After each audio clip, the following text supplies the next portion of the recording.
I'm Chief Meteorologist Chris Kubal. Here's a look at your Local 5 weather impact forecasts. Still hitting into the yellow moderate category on the air quality. Those susceptible to lowered air quality still likely feeling the pinch.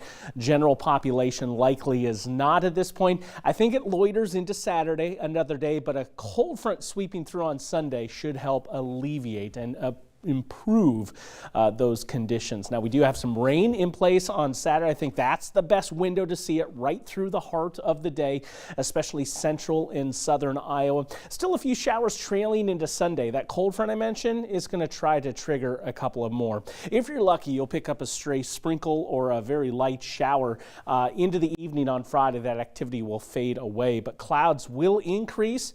And you see from mid-morning going through mid-afternoon, a cluster of rain with embedded little rumbles in there. Now, some of these going to be rather stagnant, not moving all too quickly.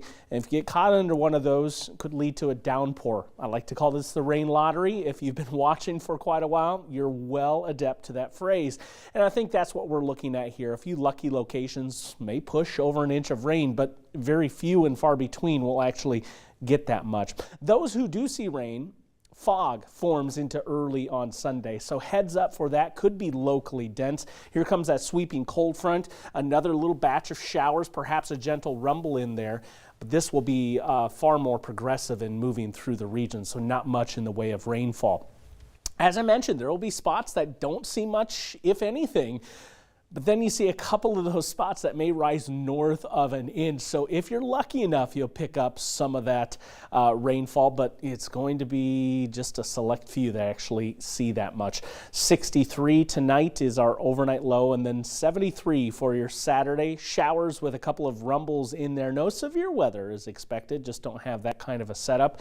And then we'll get enough clearing late to push those temperatures in the upper 60s to lower 70s. Ultimately, it's a cooler day, and we will be looking ahead to Sunday to those AM showers and clearing. We'll get a chance to pop those temperatures closer to 80 degrees.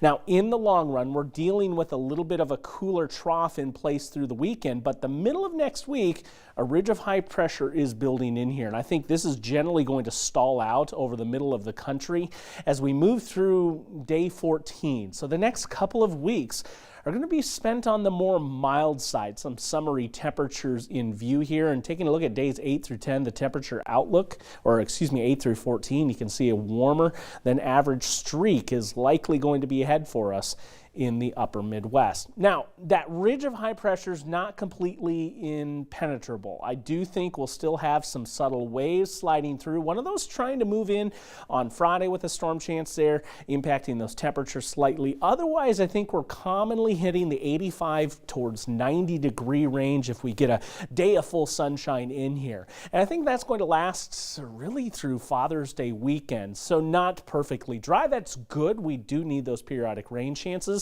But also, this type of setup doesn't yield those big large-scale storm systems all too often.